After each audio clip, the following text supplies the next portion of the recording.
नमस्कार, मनस के इस प्रोग्राम में आपका स्वागत है। पिछले कुछ दशकों में देश के अनेक हिस्सों में छोटे बड़े शराब विरोधी आंदोलन उभरे हैं। इसके बावजूद देश भर में शराब की खपत कहीं तेजी से बढ़ी है। ऑल इंडिया डिस्टिलर्स एसोसिएशन के अनुसार सरकार को शराब की बिक्री से हर साल 18,000 करोड़ रुपए का टैक्स प्राप्त हो रहा है। कई लोगों की मांग है कि शराब की खपत कम करने के लिए सरकार देश भर में कानूनन शराबबंदी लागू करे। कोई शराब पिए न पिए, ये इतना बड़ा सामाजिक व राजनैतिक मुद्दा क्यों बनता जा रहा है? क्या इस पर सरकार का नियंत्रण होना चाहिए? जिन क्षेत्रों में सरकार ने दारूबंदी लागू की है, वहां इसका क्या प्रभाव पड़ा? मनस के इस प्रोग्राम में हम इन्हीं कुछ सवालों पर प्रकाश डालेंगे। दारूबंदी अभियान ज्यादातर गांवों में ही उभरे हैं। ऐसे आंदोलन अक्सर अपने गांव के शराबियों की लत छुड़वाने व लोकल दारू दुकान बंद करवाने के प्रयासों से शुरू होकर प्रोहिबिशन यानी कानून द्वारा शराबबंदी की मांग में बदल जाते हैं। शराबबंदी अभियानों का एक कॉमन फीचर रहा है महिलाओं का बहुत जोश व रोष के साथ इनमें सहभाग। इसका कारण साफ है, शराबीकरण का सबसे ज्यादा त्रास औरतों और बच्चों को ही भुगतना पड़ता है। मेरा आदमी पहले बहुत शराब पीता था, इसके कारण नौकरी भी छूट गई। रात को आता था, खाना बनाओ, ये गरम करो, ये करो, वो करो। खाना बनाते तो फेंक देता था, बगैर बात के मार पिटाई, बच्चों को भी तंग करना, रात को बाहर निकाल देना। मेरे को तो सवेरे ही पता लगता था भी इतने रात को ये शराबा किया है, तो ये नशे में ज्यादा पीने के कारण ये भी हो जाता था। नौकरी भी सुना छोड़ दी? हाँ, नौकरी तो छोड़ दी थी। क्यों? बस ये नौकरी, ये दारू पीते रहते थे। मेरे घर में बहुत ज्यादा समस्या आई। घर में बच्चों के लिए अनाज नहीं छोड़ना, बच्चों की फीस नहीं भरना, बच्चों की वर्दी नहीं सिलाना, बच्चों के लिए कोई सामान नहीं लाना। घर में कोई भी जरूरत हो सामान नहीं आता था। पी ली, बस बाहर निकल गए, मार, घर आते ही मार पिटाई। मेरे बाप ने भी दारू पी के आके और मेरे माँ को मारा, तो वो लंगड़ी होकर पैर टूट के, और सर्विस का पैसा कुछ दिया नहीं, पूरा पैसा दारू में बर्बाद किया। जो लोग है ना, वो 3,000 रुपए पेमेंट कमा रहे हैं। वो भाई का हाल आज ये है कि ये दारू की दुकान है, तो वो भाई को सुबह उठ के काम करने जाना पड़ता। 3,000 पेमेंट मिलते हुए भाई को क्या जरूरत है बाहर काम को जाने की? यानी इतना पैसा शराब में गवा? जी हाँ, वो घर के बर्तन बेच डालता। वो शुरू 6 बजे से दुकान खुलती है दारू की। कितने बजे? सुबह 6 बजे से। तो इतने सुबह पीना शुरू कर देते हैं? हाँ, सुबह पी लेते हैं, और पीने के बाद रास्ते में जा रहे तो उनको होश नहीं रहता। कभी कंकर मार देते हैं या कभी चोटी खींच लेते हैं। अगर एक आधी गरीब लड़की हो तो चुपचाप चली आती है। एक आधी अगर वो लड़ाऊ वाली लड़की हो तो वो खुद डांट लेती है, फिर उसका नहीं क्या वो ये रखते हैं कुर्रा, और बाद में उसको तंग करते हैं। घर में जाकर, रात में जाकर उसका दरवाजा टटोलना और उसको धमकी देना, तू ये रास्ते से कैसी जाएगी, मैं तुझे देख लूंगा। पत्थर का क्या काम करते हैं? रवाड़ी का काम करते हैं। तोड़ने का? पत्थर तोड़ते हैं। तो उसके लिए दारू की क्या जरूरत है? क्यों बोलते हैं, हाथा पैर बहुत दुखते ना, ये बड़ा वाला गन पकड़ के उसको मारना पड़ता पत्थर को। फिर तो हमारा शरीर सब मार के थक जाते। तो दारू से आराम थोड़ी मिलता, और भी थकते हैं। आराम बोले तो अब आए जब थोड़ा पिए तो नींद लगेगा, उसके बगैर नींद नहीं लगेगा? नहीं लगता। अच्छा, आपकी औरत भी पीती है? नहीं पीते। तो उसको जब दुखता है, शरीर थकती है, तब वो क्या करती है? किसको? आपकी औरत को? नहीं, वो नहीं पीती ना। तो उसका शरीर कभी नहीं दुखता, थकता नहीं? दुखता होगा, मगर उसको वो पीने का आदत नहीं है ना। एक औरत हूँ मैं, और एक औरत में यानी 3 महीने के 22-23 रुपए कमाती हूँ, और 9 जन को मैं पालती हूँ। हमारे आदमी है, मगर हमारे आदमी ने दूसरी भी औरत किया है, वो भी कमाते हैं, वो भी पुलिस में है। पर मतलब ये जो गरीबी की है और दारू की संगत की है, वो दारू भी पीते हैं हमारे यहाँ के। उनको आदत लत लगी जो है, वो तो छोड़ नहीं सकते। तो मना करते हैं? मना करके मार खा के सब, यानी चमड़ी दुरुस्त करके ड्यूटी करते हैं। क्या करेंगे मैडम? खूब मारता है? मारो बहुत। दोनों को? क्या आपी को? दोनों को भी। दोनों मिलके पीट डालो? काहे को पीटेंगे, पति देव है ना मैडम। चूंकि शराबी पतियों से दुखी औरतें निजी स्तर पर पति का व्यवहार बदलने में असहाय महसूस करती हैं, इसलिए शराब के खिलाफ सामूहिक प्रयासों में उन्हें एक नई ताकत मिलती है। इसी कारण शराब भट्टियां तोड़ने, दारू बाटलियां फोड़ने व शराब की दुकानों को बंद कराने के आंदोलन में औरतें बड़े जोश से आगे आती हैं। मीडिया ने शराबबंदी आंदोलनों को इस तरह पेश किया है जिससे लगे कि पुरुष तो ज्यादातर शराब पीने के हक में हैं, सिर्फ महिलाएं ही शराब की खपत के खिलाफ हैं। लेकिन ये वास्तविकता नहीं। जहाँ जहाँ भी मजबूत शराबबंदी आंदोलन उभरे हैं, वहाँ वहाँ बहुत से पुरुषों ने न सिर्फ इन संघर्षों में अपना सहयोग दिया, बल्कि ज्यादातर स्थानों पर संवेदनशील पुरुषों ने ही महिलाओं को संगठित करने की पहल की। हाल ही के एक देशव्यापी ओपिनियन पोल के अनुसार 86% लोग शराबबंदी के हक में हैं, जिसमें 83% पुरुष और 88% महिलाएं हैं। यानी इस सवाल पर स्त्री पुरुष का आपस में इतना विरोध नहीं जितना शराबीकरण फैलाने वाली ताकतों का बाकी समाज के साथ टकराव। पहले तो शराब में इतनी बुराइयां हैं कि जो हमारा देहात में जो परंपराएं थी, बड़ों का सम्मान करना था, करते थे। और ऐसा होता था गांव में जब सामने से कोई बड़ा बुजुर्ग आदमी आ जाता था तो उससे छिपते थे। लेकिन इस शराब के सेवन से इस हद तक वो सारा हमारा जो इज्जत करने का तरीका था वो भी खत्म हो गया। समाज को तोड़ कर रख दिया इस शराब ने। झगड़े होते हैं, कई दफा शराब पीकर कोई चांगर मारता है, किसी को गाली निकालता है, दूसरा उसका बुरा मनाता है, इस तरह झगड़े हो जाते हैं। कई दफा कत्ल तक नौबत पहुंच जाती है।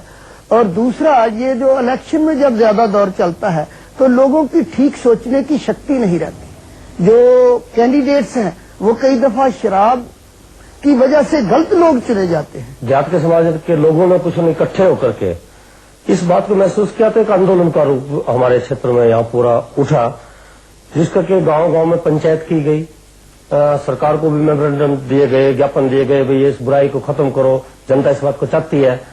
फिर हमने उसको आंदोलन को और विस्तार से किया। गांव में ये कर दिया कि कोई आदमी शराब पिएगा उससे पहले 500 रुपये जुर्माना लिया जाएगा, उसके बाद भी नहीं मानेगा तो उसका जाति बहिष्कार कर दिया जाएगा।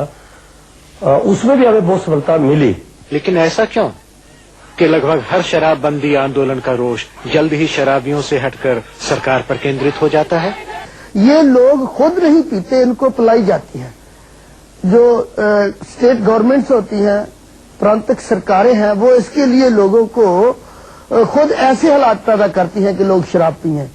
गांव-गांव में सरकार ने ठेके खोल रखे हैं और उनकी कागजों में तो ठेकों की गिनती कम होती है, लेकिन जो ठेका एक एरिया में होता है उसकी फिर वो आसपास के गांवों में इनलीगल ब्रांचें खोल रखते हैं। भले ही सरकार गांवों में पानी न पहुंचा पाई हो, पर गांव-गांव में शराब जरूर पहुंचा दी है। कई हजार पंचायतों के रेजुलेशन दिए गए थे, जो कि कई संस्थाओं, सामाजिक संगठनों द्वारा इकट्ठे किए गए थे, सरपंचों से लिखवाए गए थे, वो सरकार को भेजे गए थे। लेकिन इसके अधीन होता है, सारी पंचायत डिप्टी कमिश्नर के अधीन होती है, तो उन्होंने कुछ रेजुलेशन पास कराना होता है, कुछ ग्रांट का मामला होता है, तो वो डिप्टी कमिश्नर सरपंच को बुलाता था और इस किस्म से उनको अपना प्रेशर देता था और उनसे वो रेजुलेशन कैंसिल करवा लेता था कि जो पंचायत गांव में ठेका खुलवाएगी तो उसको 1 रुपया बोतल, 2 रुपया बोतल कमीशन दी जाएगी पंचायत को। उपायुक्त की तरफ से ये भी धमकी दी जाती थी कि आपकी पंचायत को बर्खास्त कर दिया जाएगा। तो इसके भय के मारे वो पंचायत डर जाती थी। एक सरपंच का और उसका डिप्टी कमिश्नर के ओहदे में बहुत अंतर है। गवर्नमेंट ने जो ठेके खुलवाए, ये कहकर लोगों को, पंचायतों को, कि जो पंचायतें अपने गांव में ठेका खुलवाएंगी उनको 2 रुपये पर बोतल रेवेन्यू दिया जाएगा गांव की डेवलपमेंट के लिए। तो हम तो इसका विरोध करते थे कि हमें ऐसी डेवलपमेंट नहीं चाहिए, ये तो शराब डेवलपमेंट रोकती है। कई जगह गांव-गांव ने एकजुट होकर अपने क्षेत्र की दारू दुकानें बंद करने के प्रयास किए, लेकिन ऐसे स्थानों में राज्य सरकारों ने पुलिस प्रोटेक्शन में शराब के ठेके चलवाए ताकि सरकार को रेवेन्यू का घाटा ना हो। पुलिस मोबाइल ठेके लेकर गांव में घूमती थी। हमारे गांव में भी जहां एक टेम्पू पर शराब की बोतलें रखी हुई, यदि ये पौए रखे हुए और पुलिस फोर्स नाल हुआ करती थी, स्पीकर लगा होता था, यहाँ पुल पर आके अनाउंस किया जाता था कि जो लोग शराब पीना चाहते हैं वो आज उनसे मिल सकती है। दारू दुकान का ठेका देना पॉलिटिकल पेट्रोनेज का बड़ा हथियार बन गया है। इसीलिए सरकार ने शराब के व्यापार को लाइसेंसिंग पॉलिसी द्वारा पूरी तरह अपनी जकड़न में रखा है। Because of liquor being a major business, the largest profit margins being in liquor, the new elite which came up turned out to be liquor barons. There was a time, I think hardly 3 or 4 years ago, when 1/3 of the state assembly would be persons who are directly or indirectly connected with the liquor business. दारू दुकान बंदी की बात इसीलिए करते हैं कि कुछ दिन पहले मोहताज आदमी शराब की दुकान मिलने के बाद या लाइसेंस मिलने के बाद अभी लखपति बन गए। ये बहुत जल्दी पैसा कमा, बहुत जल्दी इजी। एक बात। दूसरी बात ऐसी कि वो एक समाज का प्रेशर ग्रुप रख सकता है, गांव का किंग मेकर हो सकता है और गांव में गुंडे भी पाल सकता है और उसको ऐसा लगता है कि भाई पैसे से अपन सभी बातें खरीद सकते हैं। पॉलिटिक्स में या तो कोई सोशल एक्टिविटीज में और हर जगह चंदा देने वाला यही होता है, तो वैल्यूएशन करते समय समाज में भी डिवैल्यूएशन अच्छे आदमी का ही होता है। Liquor was used to hire gundas, mafia gangs to beat up people to rig elections. Liquor also played a major role. And liquor money, crores of rupees made in liquor, that went into politics. So apart from rigging of elections and using mafias and so on, the very kind of persons who got elected, because they are part of the institutions of democracy, the kind of persons who got elected were persons who knew mainly about liquor business and nothing else. सबसे बड़ी विडंबना यह है कि जिस सरकारी तंत्र पर यह आरोप लगाया जाता है कि वो शराबीकरण को बढ़ावा देता है, उसी से ये मांग की जाती है कि वो शराबबंदी लागू करे। गुजरात में तो आजादी के बाद से ही टोटल प्रोहिबिशन चला आ रहा है, लेकिन बाकी प्रांतों में शराब के खिलाफ बड़े बड़े आंदोलन के दबाव में आकर कुछ राज्य सरकारों ने प्रोहिबिशन लागू की है।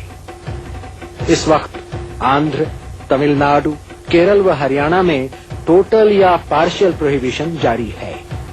पार्शियल यानी देसी शराब पर मनाही पर अंग्रेजी पर छूट। महाराष्ट्र के वर्धा जिले में भी शराब का व्यापार गैर कानूनी है, क्योंकि गुजरात की तरह वर्धा नाम भी महात्मा गांधी से जुड़ा हुआ है। आइए वर्धा में टोटल प्रोहिबिशन की एक झलक देखें। वर्धा जिला तो टोटली प्रोहिबिशन का जिला है, लेकिन वो केवल कानून के तौर पर है। लेकिन अगर वैसा आप देखेंगी तो आप जिले के जिस भी कोने में चाहेंगी वहाँ आपको शराब मिल जाएगी। आइए वर्धा में टोटल प्रोहिबिशन की एक झलक देखें। वर्धा जिला तो टोटली प्रोहिबिशन का जिला है, लेकिन वो केवल कानून के तौर पर है। लेकिन अगर वैसा आप देखेंगी तो आप जिले के जिस भी कोने में चाहेंगी वहाँ आपको शराब मिल जाएगी और जो भी क्वालिटी की चाहेगी वो क्वालिटी की आपको शराब मिल जाएगी। वही तो लिकर किंग मानी जाती है, इसलिए कि भाई धंधा हमारा कभी बंद नहीं रहा। यदि आज सवेरे रेड हो गया, माल पकड़ा भी गया, तो दोपहर को मोटरसाइकिल से माल लाके फिर धंधा चालू कर देंगे। जो आज सवेरे का नुकसान हो वो शाम तक उसको पूरा करना है। इल्लिसिट दारू का व्यापार करने वालों में बहुत बड़ी संख्या गरीब और बेरोजगारों की है। इन दो नौजवानों का उदाहरण आपके सामने है। आप पीते हैं? नहीं पीता। बनाते क्यों हैं फिर? बनाते मजबूरी है, घर में कमाई करने वाले लोग ने। खेती से पूरी कमाई नहीं हो पाती? नहीं। तो आपके घर में कितने हैं कमाई वाले लोग? बस मैं एक ही हूँ। कितना निकाल लेता है महीना में शराब? एक में 35 डब्बे निकलता। कितना? 35 हाँ डब्बे। हाँ। और आपकी कितनी बचत हो जाती है आमदनी? होता 1000-2000। पुलिस हमको धंधा नहीं किया तो भी आते घर में 10-10, 12-12 बजे रात को तो धंधा क्यों नहीं चालू करता? चालू कर और पैसे दे दे हमको। हफ्ता मांगते। तो आप नहीं भी चलाएं तब भी वो हफ्ता मांगते? तभी धंधा चालू कर बोलते और हफ्ता चालू कर बोलते। मार पिटाई भी करते। पुलिस को कितना देना पड़ता है?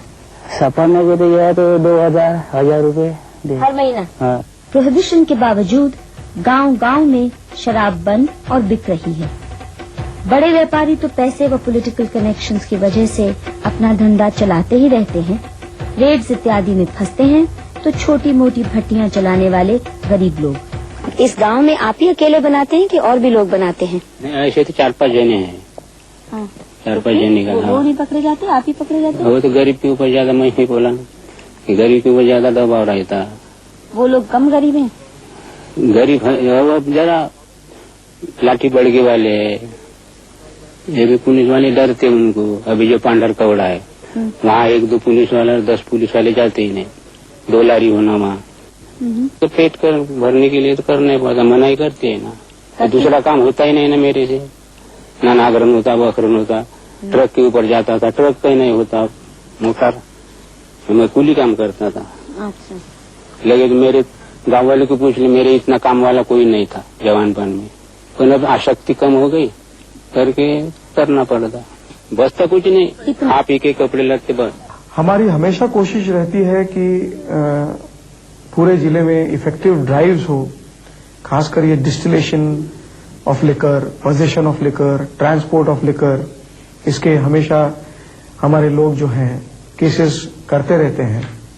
पिछले साल सिर्फ प्रोहिबिशन एक्टिविटीज के 7,543 केसेस किए हुए हैं। लेकिन ये समझ लो कि यहाँ पे एक ऑफिसर कम से कम जो PSI थानेदार होगा 50-60 हजार रुपया कमाता है। 50-60 हजार रुपये महीने का? हाँ। सिर्फ शराब से? शराब से। बाकी और काम अलग? हाँ। अच्छा। आप और दूसरी बात, यहाँ पे पुलिस का जो ध्यान है ज्यादा से ज्यादा ये लगा है कि जैसे शराब कहाँ बिकती, शराब कौन लाता, क्या लाता, इसी पे ज्यादा ध्यान है। यदि आज आप एक टेलीफोन कर दो कि यहाँ पे 2 लड़के भाई चाकू लेकर के मारने दौड़ रहे हैं, आने जाने वाले को छेड़छाड़ कर रहे हैं, तो पुलिस 1 घंटा बाद आएंगी। आप ऐसा नामिल एक फोन कर दो कि यहाँ पे शराब खाली हो रही है, तो अब भी सिविल ड्रेस में चले आएंगे स्कूटर पे। वो क्यों? पैसा मिलता है। जैसे 2 पेटी माल पकड़ा, 2 पेटी यानी 96 पेटी पकड़े, तो उसमें वो 96 2 पेटी यदि का एक उदाहरण, 2 पेटी 2 बक्से, एक पेटी में 48 नींब आती है, तो वो 48 नींब की जप्ती बनाएंगे, 48 नींब वो खुद के यूज के लिए रख लेंगे। प्रोहिबिशन वाले इलाकों में किसी को भी मेडिकल ग्राउंड्स पर शराब का परमिट मिल सकता है। ये भी एक अच्छा खासा रैकेट बन चुका है। वर्धा जिला में प्रोहिबिशन है, ड्राई डिस्ट्रिक्ट है, फिर भी एक्साइज वालों ने यहाँ पे परमिट दी है। वर्धा जिले के अंदर कम से कम 25,000 परमिट है। किस बात की परमिट? पीने के, रखने के। आप शराब लेकर के चल सकते हो, रख सकते हो, पी सकते हो अपने घर में बैठ करके। 30 रुपए का एक्साइज का परमिट है, कलेक्टर के मार्फत मिलता है। ये परमिट में भी एक लूपहोल ऐसा है कि एक आदमी एक समय 12 बोतल रख सकता है। 12 बोतल रखने का मतलब, यदि गांव में दुकान है, 12 बोतल रखने का मतलब ये है कि वो पीने की नहीं, नहाने की सुविधा है। मतलब सीधा ही वो इलीगल सेल का काम करता है। परमिट का ऐसा है, वो लिकर शॉपर क्या करता है कि जैसे एक आधे डॉक्टर को सब पूरी गांव की लिस्ट, हर कोई परमिट के लिए जाता नहीं, इसलिए पूरी लिस्ट जमा करता है। 5-50 एक ही डॉक्टर से सर्टिफिकेट ले लेता है, इकट्ठा पैसे दे देता है और वो परमिट एक्साइज इंस्पेक्टर से बना लेता है और अपने पास खुद रख लेता है। उससे क्या फायदा उसको? उसको रिकॉर्ड मेंटेन करने के लिए परमिट की जरूरत है। एक के बाद एक प्रांत में प्रोहिबिशन फेल होने के बावजूद शराबबंदी आंदोलन प्रोहिबिशन की मांग पर ही आकर अटक जाते हैं। ज्यादातर लोगों का ये मानना है कि प्रोहिबिशन के फेल होने का बुनियादी कारण है सरकारी करप्शन और पॉलिटिकल विल की कमी। इसीलिए हर आंदोलन ये मांग करता है कि प्रोहिबिशन को और भी सख्ती से लागू किया जाए। पर क्या ये कड़ी से कड़ी सरकार के बलबूते की बात है कि वह घर घर में, गांव गांव में इस बात की निगरानी कर पाए कि कौन क्या पी रहा है? शराब बनाने के लिए किसी सोफिस्टिकेटेड तकनीक की जरूरत नहीं। इन्हीं को देखिए, एक ड्रम, तसला, 2-3 कनस्तर, एक आध रबर के पाइप, पानी, आग और मिट्टी के लेप वाली एक पट्टी, बस एक स्मॉल स्केल डिस्टिलेशन यूनिट के लिए यही सब काफी है। निजी इस्तेमाल के लिए कोई भी व्यक्ति अपने किचन में प्रेशर कुकर द्वारा शराब डिस्टिल कर सकता है। Prohibition as a policy is very difficult to implement. It raises a lot of difficulties. होता क्या है कि खासकर ये सोशल ही नहीं, सोशो इकोनॉमिक प्रॉब्लम भी बन जाता है। पुलिस रेड भी करेगी, उसके बाद कोर्ट में केस चलेगी, विटनेस हॉस्टाइल हो जाएगा, वो फिर से छूट जाएगा। ये सब जो है इफेक्टिव डिटरेंस जब तक नहीं होता है और फ्रॉम विद इन रिफॉर्मेशन जब तक नहीं होता है, तब तक सक्सेसफुल नहीं हो सकती। आंदोलन के दबाव से महाराष्ट्र में ये कानून पारित हुआ है कि जिस गांव में 50% से अधिक महिलाएं शराब दुकान बंद करने के पक्ष में वोट देंगी, उस दुकान का परमिट रद्द हो जाएगा। वोटिंग सरकारी तंत्र द्वारा ही करवानी पड़ती है। वोटिंग के लिए जिला प्रशासक तभी राजी होते हैं जब गांव की बहुत सी महिलाएं एक साथ मिलकर लिखित रूप में ये मांग करें। इस प्रक्रिया में भी कितनी अड़चनें आती हैं, इसकी एक झलक महाराष्ट्र स्थित जिला चंद्रपुर के चुनाडा गांव में नवंबर 1995 में हुई वोटिंग से आपको दिखाते हैं। तो सीनो है ना दारू वाला, उसने जाके बता दिया कि आप औरत को भेजना नहीं, कुछ मेरे तरफ से फ्री दारू पियो, कुछ पैसा लो, पीने वाला रहे तो दारू की बाटली दिया, नहीं पीने वालों को पैसा दिया। जो भाई लोग हम आते थे, कुछ भाइयों को रोका, जाने नहीं दिया। और मेरी माँ आती थी, मेरे माँ को भी आधे रास्ते में से लेके गया। औरतें आदमी के डर से नहीं आई कि दारू वाले के डर से? दोनों के डर से। और आदमी को हम डरते हैं, दारू वाले जो सिरों को आदमी लोग डरता है। तो लेके साथ में लिए तो बंद होता है, और राजूरों में बंद करो और यहाँ का भी बंद हो जाएगा। देखो मैडम, गांव का पहले अपने गांव का सोचना, फिर राजूरे का सोचना। सब लोग राजूरा जाके पीछे आ सकते हैं क्या? तालुका बंद करो, डिस्ट्रिक्ट बंद करो, चाहे पूरे महाराष्ट्र में बंद करो, कि यहाँ पे अगर बंद हो जाएगा तो ये 15 रुपए में मिल रही जो गवर्नमेंट के रेट से, और महंगाई में पियेंगे लोग, बंद नहीं रहेंगे। पीने वाले कभी बंद नहीं होते। कम तो हो जाएगी ना? और ज्यादा होंगे, इलीगल में ज्यादा। बंद तो नहीं होती, कम होती है। वो कैसे? नजदीक गांव, घर के बाजू में मिलने वाली चीज, यदि अभी समझो पीने की इच्छा होगी और यहाँ तो कहीं मिलने का सहारा नहीं है, तो फिर 10-12 किलोमीटर जाने का वैसा रह जाता है, ऐसे ही कम होती है। इस गांव में 1059 महिला वोटर्स में से सिर्फ 25 ने दारू दुकान के पक्ष में वोट दिया, जबकि 297 ने दारू बंदी का समर्थन किया। फिर भी दुकान बंद नहीं हो पाई क्योंकि शराब व्यापारी की धमकियों और डर की वजह से वोटिंग का कोरम पूरा नहीं हो पाया।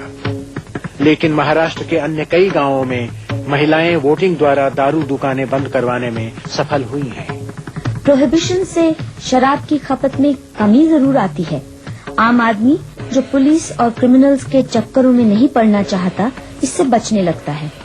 खुलेआम शराब पीकर उज्जड हरकतें करना, धुत होकर सड़कों पर गिर जाना इत्यादि बहुत कम हो जाता है, क्योंकि प्रोहिबिशन के माहौल में शराब को खुलेआम फैशन के रूप में पिया नहीं जा सकता, इसलिए कम नौजवान इसकी ओर आकर्षित होते हैं।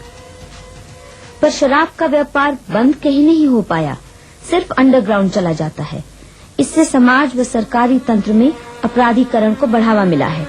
इलिसिट व्यापार में अडल्ट्रेटेड जहरीली शराब की संभावना बढ़ जाती है, क्योंकि अंडरग्राउंड व्यापार की क्वालिटी कंट्रोल और भी मुश्किल हो जाती है।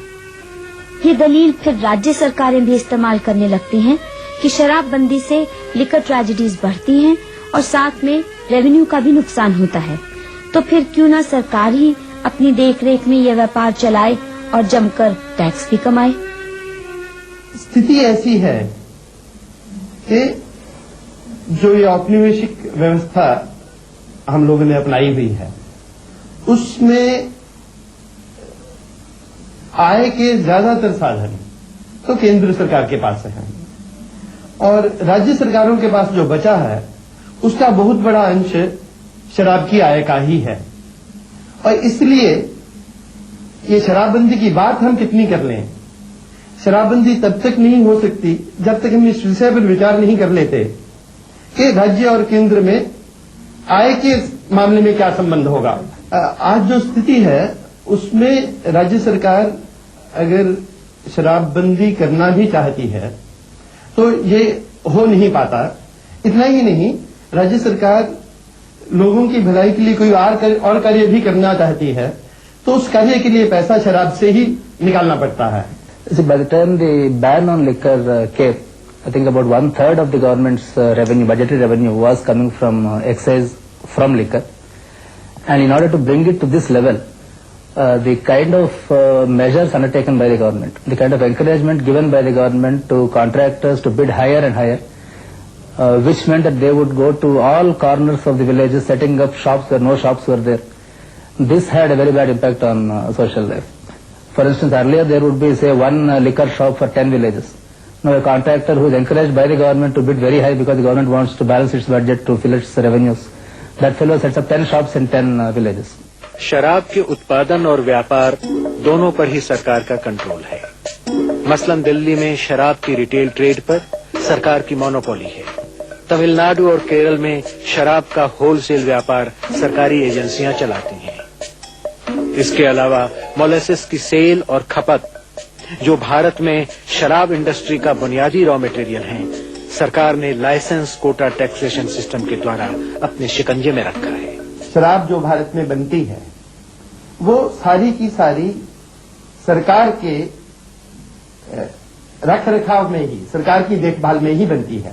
चीनी उद्योग के उत्पाद के रूप में जो शराब बनती है उसका पीने के लिए उपयोग शायद केवल भारतवर्ष में होता है। अन्य समाज पीने के लिए जो शराब बनाते हैं वो अधिकतर अनाज से बनाई जाती है या फल-फूलों से बनाई जाती है या बहुत कम गुड़ से बन सकती है।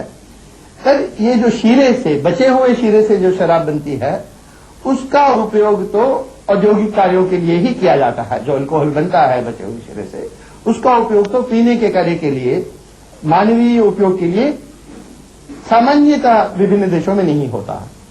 हमारे यहाँ तो ना इतना अनाज है, ना इतने फल फूल हैं, ना इतना गुड़ है कि हम उससे पीने लायक बहुत अधिक मात्रा में शराब बना पाए। तो यहाँ अगर शराब का प्रसार है तो इसीलिए कि सरकार वो प्रसार कर रही है इस घटिया तरह के, औद्योगिक तरह के अल्कोहल को पीने के लिए बेचकर, और सरकार हट जाए और सरकार ये चीनी कारखानों का अल्कोहल शराब बनाने के लिए नहीं बांटे तो कुल मात्रा शराब की जो इस देश में बन पाएगी वो अत्यंत सीमित होगी। हमारे संविधान के डायरेक्टिव प्रिंसिपल्स में प्रोहिबिशन लागू करने की जिम्मेवारी स्टेट को सौंपी गई है। तो फिर शराब के व्यापार में सरकारों की इतनी सक्रिय भूमिका क्या अनकॉन्स्टिट्यूशनल न हुई? क्या ये जायज है कि हमारी राज्य सरकारें लिकर टैक्स पर इतनी डिपेंडेंट हो गई हैं कि लोग शराब पीना बंद करना चाहें तो सरकारें कंगाली की दुहाई देती हैं? जो सरकारी तंत्र एक दिन शराब को बेचने में इतनी सक्रिय भूमिका निभाता है, क्या वही तंत्र शराबबंदी का काम अपने हाथ में लेने की क्षमता रखता है? बढ़ते शराबीकरण को रोकने के लिए क्या सरकारी प्रोहिबिशन ही उपयुक्त माध्यम है या कुछ और उपाय ढूंढने की जरूरत है?